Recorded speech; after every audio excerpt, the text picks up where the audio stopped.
noite a todos. Muito obrigado mais uma vez pela oportunidade. Muito obrigado à diretoria da casa pelo convite. Nós nos encontramos novamente para darmos prosseguimento ao nosso estudo do Livro dos Espíritos. Hoje nós seguiremos com as questões de 473 a 480. 8 questõezinhas que nós vamos discutir e vamos vencê-las, entendendo as respostas e as indagações de Kardec, com bastante tranquilidade. Lembrando sempre que nós estamos na segunda parte do Livro dos Espíritos, ou melhor, o segundo livro do Livro dos Espíritos. A gente pode dizer que essa obra tem 4 livros subscritos aí. E essa segunda parte é a estrutura, ou é a base, a espinha dorsal do Livro dos Médiuns, e trata do plano espiritual, das nossas relações com o plano espiritual. Nós estamos no capítulo 9, que trata da intervenção, da forma como os espíritos livres do corpo, emancipados, intervêm no plano material, na nossa vida, enquanto reencarnados. E hoje a gente vai falar de possessão dos processos. É um tema também, todos os temas desse capítulo geram muita curiosidade, geram muitas indagações. Esse também é um deles. Vamos ver como é que Kardec trata essa questão com os codificadores. Então, a primeira questão, Kardec pergunta, como sempre, de maneira muito objetiva. A minha voz está chegando bem aí no fundo, tá? Pode um espírito tomar temporariamente o invólucro corporal de uma pessoa viva, isto é, introduzir-se no corpo animado, corpo vivo, e obrar em lugar do outro que se acha encarnado na sua vida? É que pergunta interessante. A gente tem um espírito reencarnado. Para estar encarnado, ele tem um corpo, desde que ele foi concebido. A pergunta de Kardec é: pode um outro espírito ocupar-se momentaneamente ou temporariamente deste corpo? Como é que funciona isso? Isso a gente até usa de uma maneira confusa um termo que é incorporar. Quantas vezes nós estamos tratando dos fenômenos mediúnicos e usamos a expressão fulano incorporou? Aí a gente vai assistir um filme lá, o Ghost, por exemplo, que num determinado momento o espírito desencarnado oculta, se introduz, adentra no corpo de uma médium para conseguir se comunicar. Então Kardec não assistiu Ghost, certamente ele não assistiu Ghost, mas ele tenta desfazer essa confusão. Quer dizer, dá para o espírito entrar no corpo de outro? O que vocês acham? Dá ou não? Não, está dividida a plateia. Vamos ver como é que os codificadores desempatam isso. Com essa resposta: o espírito não entra em um corpo como entras numa casa. Identifica-se com um espírito encarnado, cujos defeitos e qualidades sejam os mesmos que os seus, a fim de obrar conjuntamente com ele. Vamos parar aqui. Então, ó, essa história do incorporou, entrou no corpo, não existe. O que existe é afinidade. Afinidade o quê? Moral.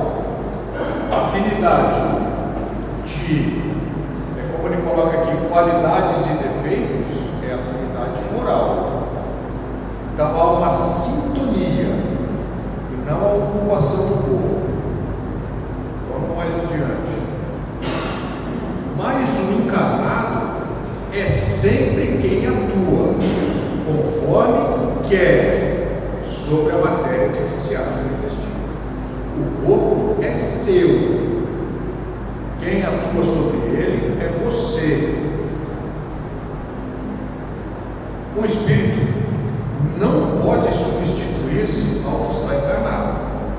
Por isso que este terá que permanecer ligado ao seu corpo até o termo fixado para a sua existência material.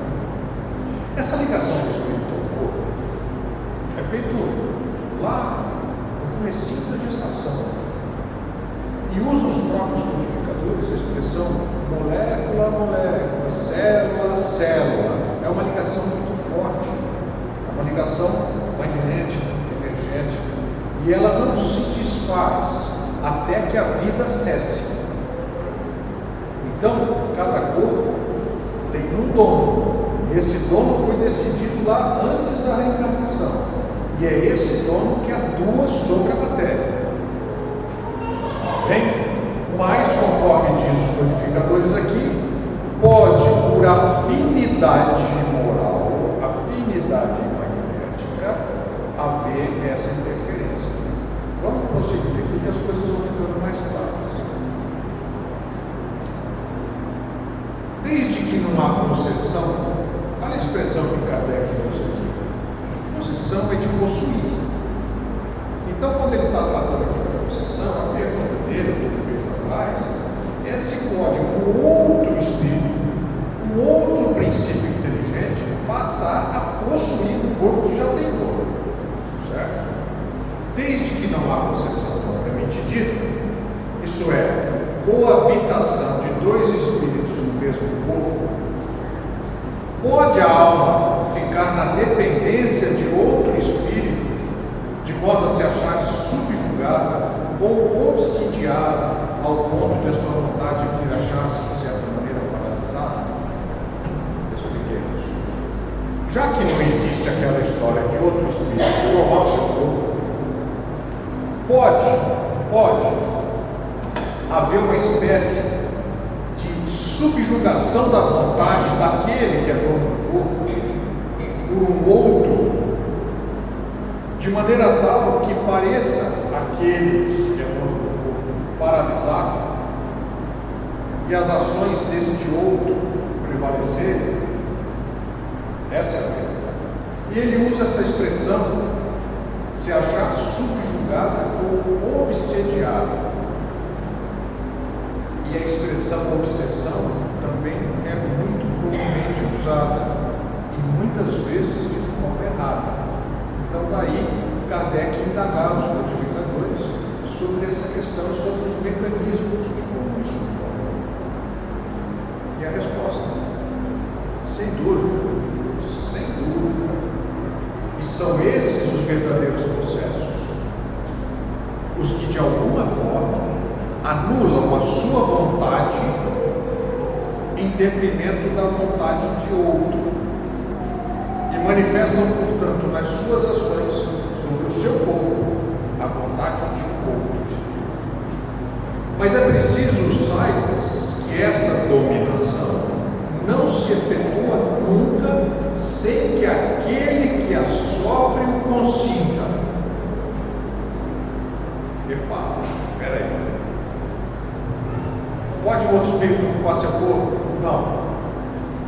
Mas pode um outro espírito assumir a tua vontade? Sim, desde que haja afinidade, desde que haja sintonia. Agora presta atenção na resposta do codificador.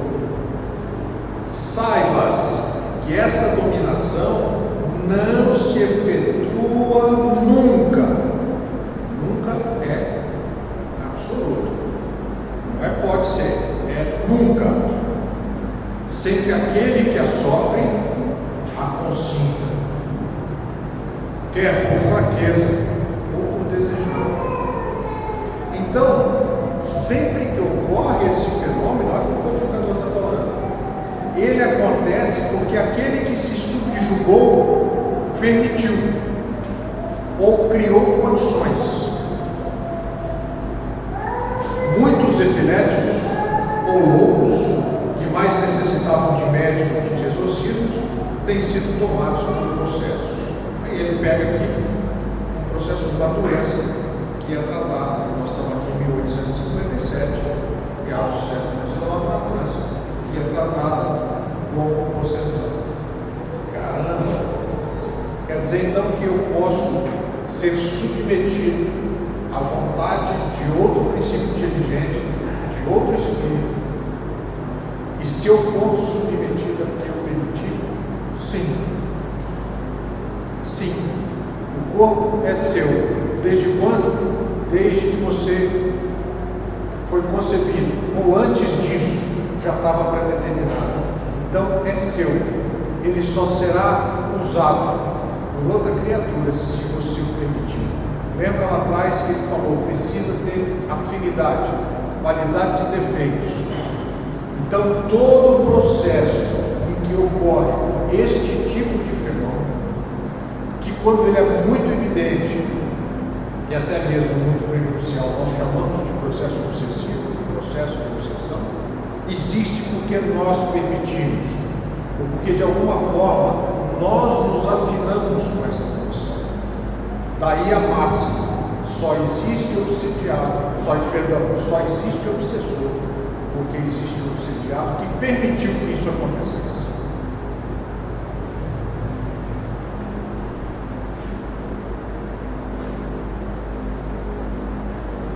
Kardec põe uma nota dele próprio nessa discussão. O vocábulo processo, na sua acepção vulgar, supõe a existência de demônios, isto é, de uma categoria de seres maus por natureza, e a coabitação de um desses seres com a alma de um indivíduo no seu corpo. Então, olha a explicação. Se o espírito tem prazer, necessidade ou objetivo de te subjugar, de assumir o comando da sua vida, ele não é bom.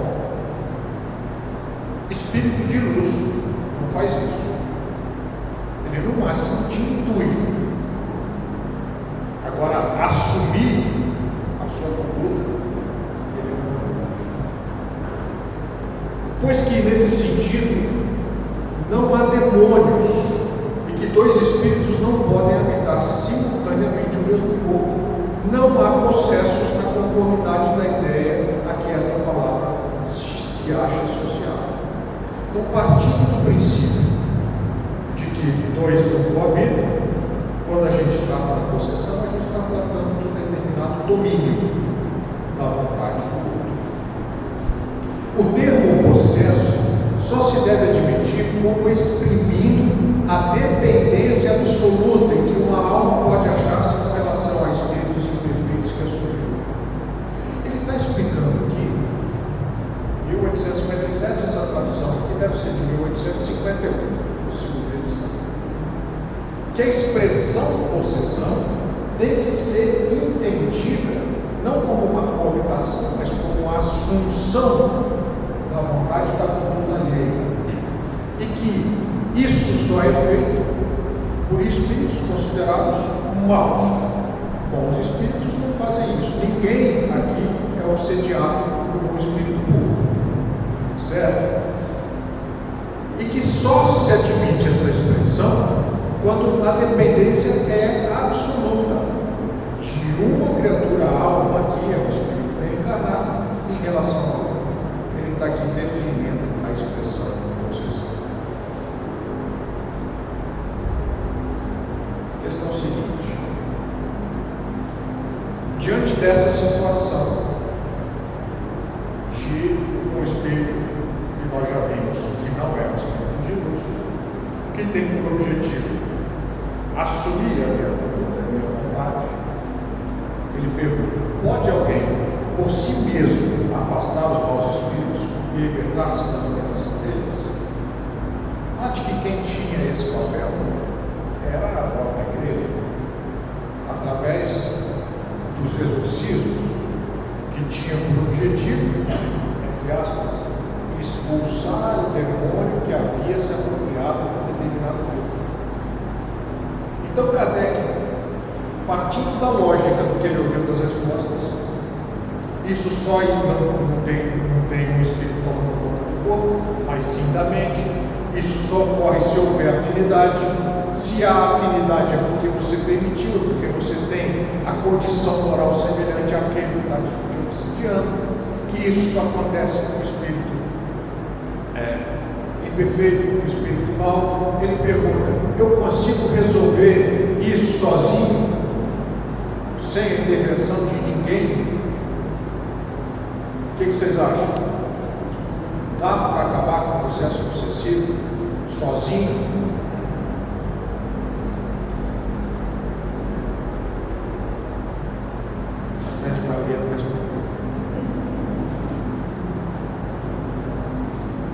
Olha a resposta. Sempre é possível. Então quem estava na dúvida aprende. Sempre é possível. A quem quer que seja, subtrair-se a um jogo, desde que com vontade firme. Vocês viram quantas vezes a palavra vontade aparece? Vontade é o que move a gente. O mundo não vai para frente sem vontade. Na verdade, no processo obsessivo, o que acontece é a assunção da nossa vontade por outra criatura que não nós.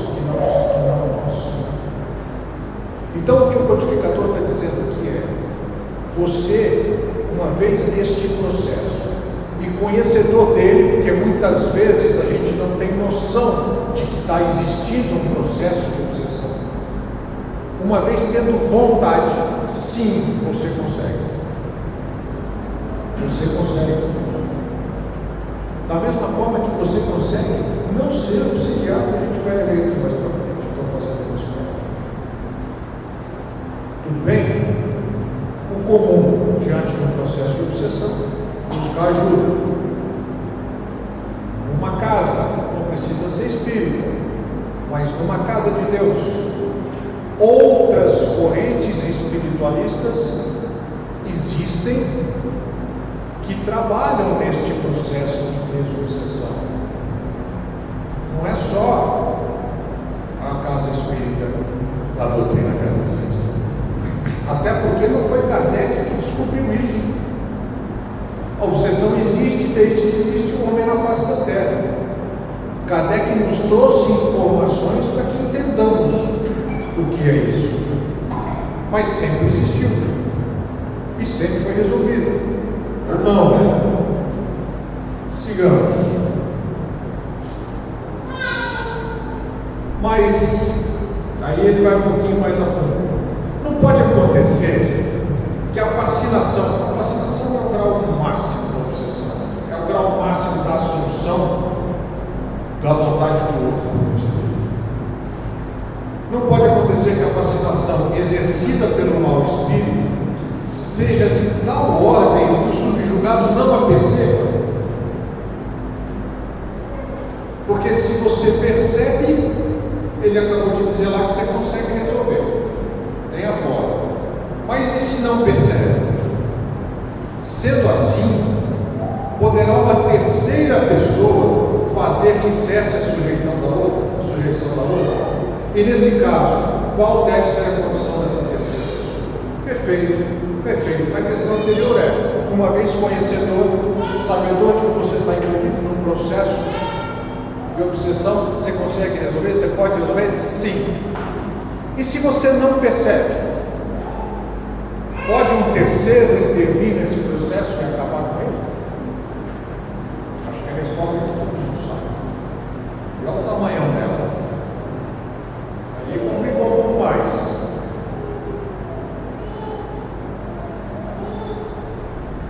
Sendo ela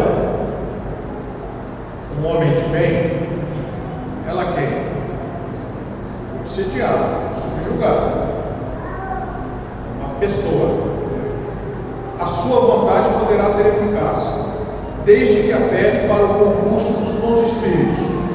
Porque quanto mais digna for a pessoa, tanto maior poderá tanto maior poder terá sobre os espíritos imperfeitos. Esta é uma máxima universal. O mal nunca vence. O bem sempre vence. Eu sei que às vezes a gente tem a sensação de que demora, mas o mal nunca vence. É exatamente o que ele está falando aqui. Desde que essa pessoa seja um homem de bem, vamos ler entre linhas, se é um homem de bem, ele compartilha dos mesmos defeitos e qualidades de um mau espírito que está intervindo na vontade dele? Não. Ele está acima disso. Por alguma razão aconteceu e aquela criatura se aproveitou de uma situação momentânea, certamente. E o homem de bem vibra e se identifica com o quê? Com a espiritualidade superior. Então está lá, desde que apele para o concurso dos bons espíritos, porque quanto mais digna for a pessoa, tanto maior poder terá sobre os espíritos imperfeitos. Quanto maior a evolução moral dela, maior o poder que ela tem sobre os maus espíritos. Simples assim. Para afastá-los e sobre os bons para atrair. Todavia, nada poderá, se o que estiver subjugado não lhe prestar o seu concurso. Aquele que está submetido a essa subjugação, a essa obsessão, se ele não fizer nada, se ele não quiser, se ele não tiver vontade, não tem jeito. Gente, vamos fazer uma pausa aqui. Alguém aqui já tentou ajudar quem não quer ajuda? É fácil. Jesus não deu conta. Você não consegue ajudar quem não quer ajuda. Sabe a história do cego que foi pedir ajuda para Jesus? Eu sempre conto essa história. Jesus estava pregando, chegou um cego e falou: Jesus, me ajuda. Primeiro sinal, Jesus me ajuda, ele quer ajuda. Opa, você quer? Então eu vou te ajudar. O que Jesus deveria ter feito? Ter curado o cego? O que ele fez? Perguntou para o cego: o que é que você quer? Aí sim o cego falou: eu quero enxergar. Ele impôs as mãos e o cego enxergou. Agora não é meio esquisito Jesus perguntar para o cego o que ele quer? Porque, veja bem, o cego podia ter enxaqueca, só. Ele não queria enxergar, ele só queria ser curado da enxaqueca. Ele nasceu cego, ele nunca tinha visto, ele não tinha relação com a visão. Jesus ia curar ele da enxaqueca? Não, ia curar ele da cegueira e ele ia continuar com dor de cabeça. Então notem que isso aqui é exatamente a mesma coisa. Se o obsediado não quer, é muito difícil você tratar. Por quê? Porque a obsessão existe por causa de quem? Do obsediado. O espírito obsessor é o oportunista que achou a condição e se aproveitou dela. Essa é uma das coisas mais complicadas quando a gente está tratando de pessoas que chegam à casa espírita buscando auxílio no processo de obsessão. Não dá para a gente, na primeira mandada, falar assim: a culpa é sua. Porque o cara sai correndo de novo. Mas de fato é. A segunda pergunta é: você quer ser curado? Porque a gente tem que tratar o obsessor e o obsediado junto. Porque se aquele sujeito que está sofrendo uma obsessão não mudar o seu padrão comportamental, você tira um obsessor, vem outro. E tira o outro, vem mais outro. Percebe aqui a clareza da resposta dos codificadores? É possível sim, se o cara quiser. Quem quer pode tudo. Quem quer pode tudo.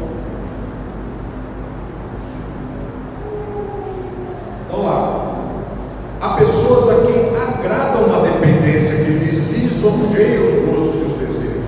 Tem gente que gosta de sofrer, precisa ter um sofrimentozinho, senão a vida não tem graça. Tenho certeza que todos nós aqui conhecemos alguém assim, se não formos um deles. Qualquer, porém,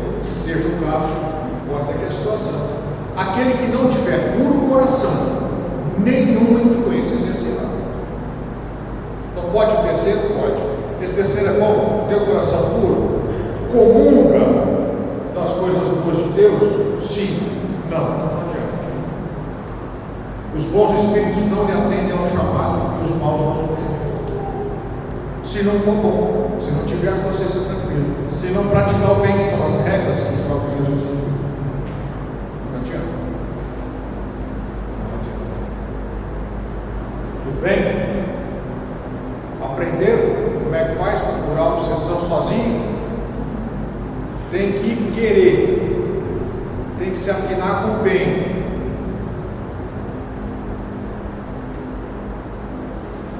As fórmulas de exorcismo têm qualquer eficácia sobre os maus espíritos? Olha aqui, Pedro. Eu tenho um caso interessante, eu não sei se tem tempo. A gente encara isso com essa clareza. É um espírito inferior, sofredor, ligado à matéria, de pouca evolução moral, se aproveitando de uma situação em benefício próprio ou de alguém que pediu e obsedia alguém, assumindo sua vontade, e faz mal. Mas eu tenho um amigo católico praticante, e toda essa conversa aqui existe aqui porque Kardec vivia num momento em que a igreja romana era absolutista, ela tinha um código de conversa com Deus. O próprio exorcismo era uma atividade que a igreja fazia e que obviamente cobrava por isso. E era tirar o demônio que se apoderou de um corpo. Olha que barbaridade. E esse amigo então me contou, um dia a gente viajando, passando na frente de uma cidade, que ali naquela cidade havia um padre exorcista. E aí eu não aguento, né? Falei, não me diga, foi aqui tem um padre exorcista. Tinha um fulano lá de Araçatuba que estava tomado pelo demônio. E aí foi esse padre daqui para lá, e a hora que o padre entrou, o demônio se manifestou na cuidadora daquele senhor. Então o demônio estava lá, quer dizer, o demônio tinha tomado o corpo do doente, mas não, era mentira, ele estava disfarçando, ele tinha tomado, na verdade, estava tomando conta da cuidadora. E o padre então expulsou o demônio. Hoje eu ficaria aqui, naquele tempo eu era mais impetuoso, mais jovem. Eu perguntei, não me diga, e de onde veio o demônio? De onde veio? Aí ele virou e falou assim, sei lá, veio do inferno. Mas, segundo a própria igreja romana, quem vai para o inferno não sai de lá nunca mais. Não é? Você fica eternamente adentro. Esse escapou. Foi lá e pegou. O padre foi lá e tirou ele. Tirou. E ele foi para onde? Uai. Aí ele virou para mim e falou, não dá para conversar com você. Não dá. Eu falei, então não conversa. Vamos mudar de assunto, vamos falar de outra coisa. Então, essas questões, elas vêm de muito tempo. O entendimento disso, dessa forma, é sim de Kardec. Vamos seguir com a resposta aqui a essa pergunta. As fórmulas de exorcismo que eram poder e prática de quem? Dos padres exorcistas, ou dos curandeiros, ou dos pajés. E aí nós vamos para as outras vertentes espiritualistas, que todo mundo sempre expulsou o demônio. E a resposta: não. Essas fórmulas de exorcismo, que são ritualísticas, elas não têm eficácia, porque esses últimos riem e se obstinam quando vê alguém tomar isso a sério. Gente, vamos voltar nas respostas anteriores. O padre exorcista vai lá e expulsa o demônio. Isso teve eficácia? Não. Porque o demônio, desculpa, eu vou usar essa expressão porque está aqui, o demônio estava lá por quê? Porque o obsediado tem afinidade com ele. Então, resolve, não. É um processo de doutrinação, de entendimento, de evangelização.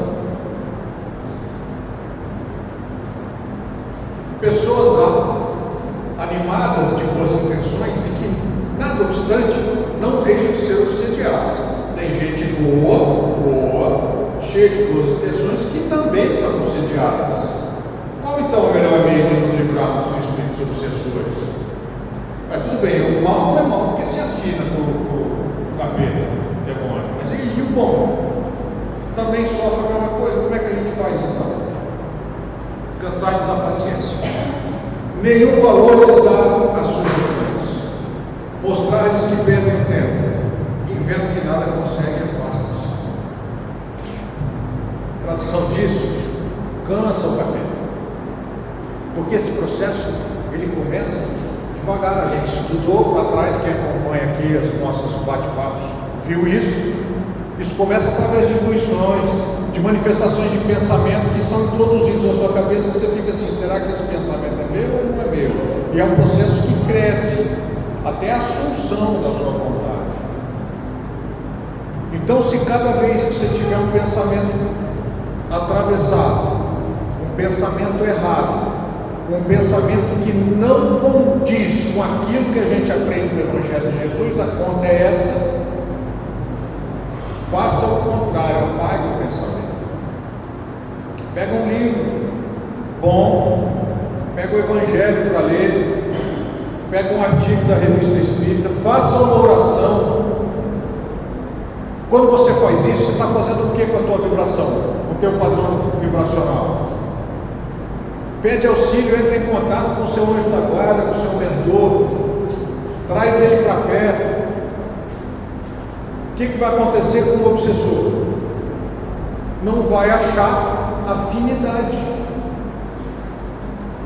O cara faz isso uma vez, duas, três, um mês, cansa, desiste de você.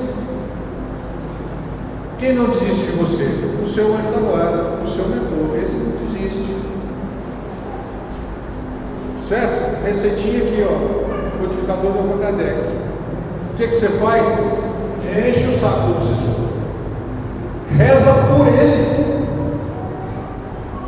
Reza por ele. Reza para que aqueles que estão próximos dele os orientem, para entender que aquilo que eles estão fazendo não é uma coisa que vai ajudar na evolução moral deles. A receita é simples, como quase todas, eu acho que todas. 479. A prece é o meio mais eficiente para a cura da obsessão? Direto. A prece é em tudo um poderoso auxílio. Em tudo. Mas acredite que não basta que alguém murmure algumas palavras para que eu tenha o que desejo.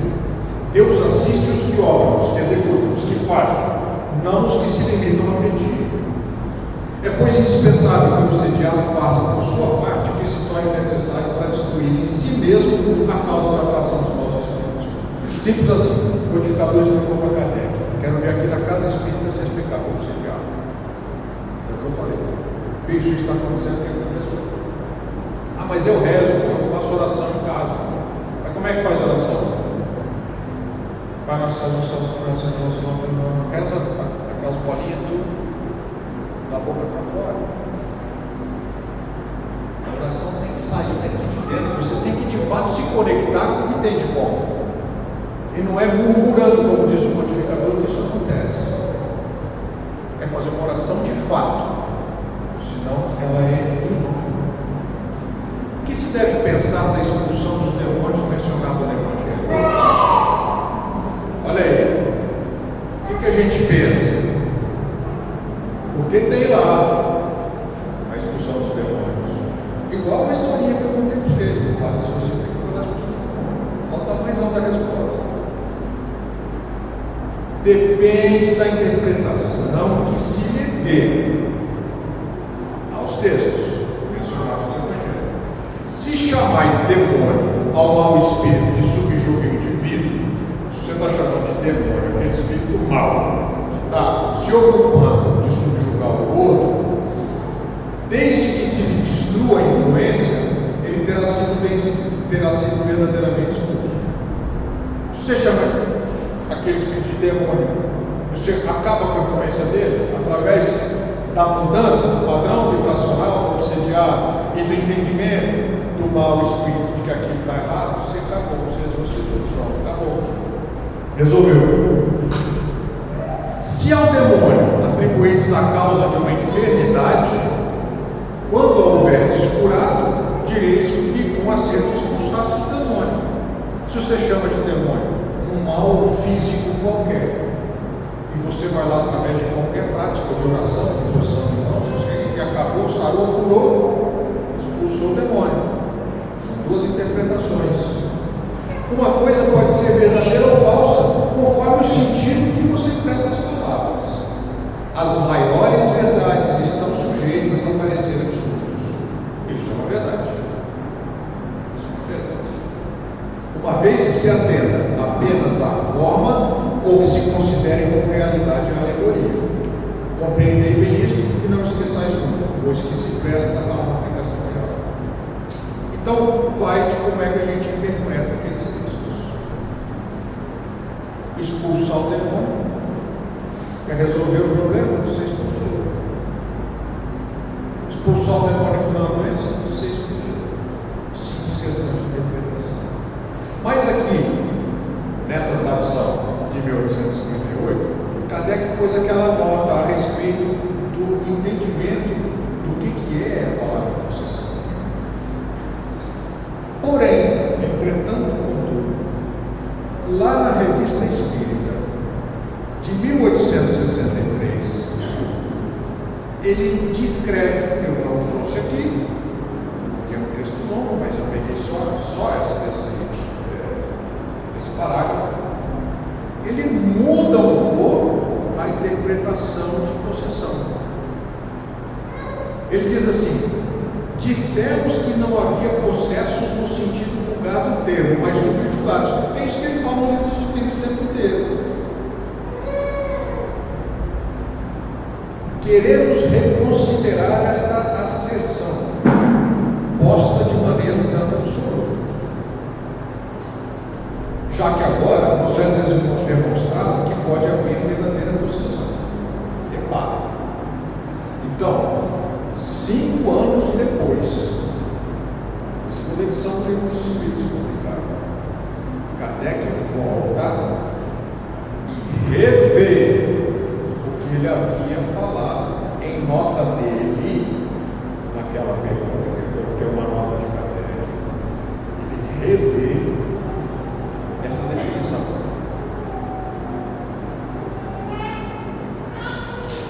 Já que agora nos é demonstrado que pode haver verdadeira possessão, isto é, substituição, embora parcial, de um espírito encarnado por um espírito errante.